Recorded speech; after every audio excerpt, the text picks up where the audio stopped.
ఒక దేవుని విగ్రహం అనుకోకుండా ఒక నది అడుగున మునిగిపోయింది. అక్కడి నుంచి బయటపడాలని సంకల్పించిన ఆ దేవుడు తనను ఎవరు విడుదల చేస్తారో వారికి 3 కోరికలు వరంగా ఇస్తానని ప్రతిజ్ఞ చేశాడు. ఒకరోజు ఒక ధనవంతుడు తెలియకుండానే ఆ విగ్రహాన్ని నదిలోంచి బయటకు లాగాడు. కొద్దిసేపటికి అతను బయటకు రాగానే ఒక రహస్యమైన మనిషిని ఎదుర్కొన్నాడు. ఆ మనిషి అతనికి 3 ఆకులు ఇచ్చి అవి 3 కోరికలను నెరవేరుస్తాయని చెప్పాడు.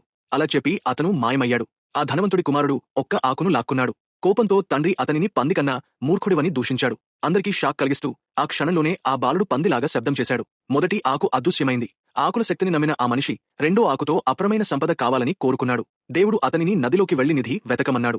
నిజంగానే నది అడుగున ఒక బంగారు పెట్టె దొరికింది. కానీ ఆ పెట్టె చాలా బరువుగా ఉండటంతో అతను ఎంతగా లాగితే అంతగా అది లోతుకు మునిగిపోయింది. చివరికి అతను నదిలోకి లాగబడిపోయాడు. మునిగిపోతున్న సమయంలో తనను రక్షించుకోవడానికి చివరి ఆకును ఉపయోగించమని దేవుడు అతనికి సూచించాడు. చివరి కోరిక వృధా అవుతుందేమోనని అతను క్షణం ఆలస్యం చేశాడు. కాని చివరికి ఆ ఆకును పైకి ఎత్తాడు. తీరంలో అతను మేల్కొన్నప్పుడు తన ప్రయత్నాలన్నీ వ్యర్థమయ్యాయని గ్రహించాడు. అతనికి ఏమీ లభించలేదు. నీకు 3 కోరికలుంటే నీవేమి కోరుకుంటావు?